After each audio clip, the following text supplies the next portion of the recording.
সম্প্রতি ইসরায়েলের প্রধানমন্ত্রী বেনিয়ামিন নেতানিয়াহু অফিসিয়ালি তার দেশের প্রেসিডেন্ট আইজাক হারজাগের কাছে ক্ষমা চেয়েছেন। প্রেসিডেন্টের কাছে ক্ষমা চাওয়ার ব্যাপারটি শুনতে যতটাই স্বাভাবিক মনে হোক, নেতানিয়াহুর যে ইমেজ সেই হিসেবে তা বিশ্ব মিডিয়ায় বেশ আলোচনারই জন্ম দিয়েছে। মূলত নেতানিয়াহু মাপ চেয়েছেন বিগত কয়েক বছর ধরে চলা একটি মামলা হতে রেহাই পাওয়ার জন্য, যেটিতে বলা হয়েছে যে তিনি ইসরায়েলের মিডিয়াতে ঘুষ লেনদেনের মাধ্যমে তার সম্পর্কে ভালো খবর প্রকাশ করতে বলেছিলেন।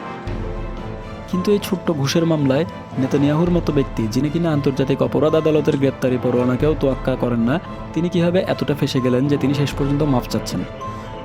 এর পেছনের মূল কারণ ইসরায়েলের বিচার বিভাগ। ইসরায়েলের সম্পর্কে আপনি আমি যত কিছুই বলি না কেন, কিংবা তারা বাইরের বিশ্বের সাথে যত খারাপই হোক না কেন, ইসরায়েলের নাগরিকদের নিরাপত্তা এবং আইনের প্রয়োগ নিয়ে ইসরায়েলের বিচার বিভাগ আপোষহীন।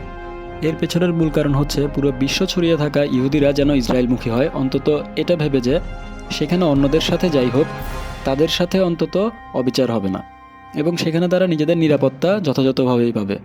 আর বিচার বিভাগের এরূপ কঠোর অবস্থানের কারণেই নেতানিয়াহু চাচ্ছেন তাকে যেন বিচার বিভাগের মুখোমুখি না হতে হয়।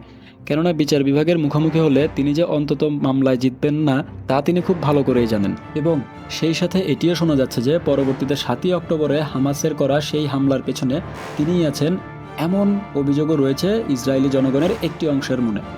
অর্থাৎ পরোক্ষভাবে 7ই অক্টোবরের হামলায় আহত বা নিহত ইসরায়েলিদের মৃত্যুর দায়ভারও মূলত এই জন্যই তিনি আদালতের মুখোমুখি না হয়ে সরাসরি রাষ্ট্রপতির কাছেই ক্ষমা চেয়েছেন।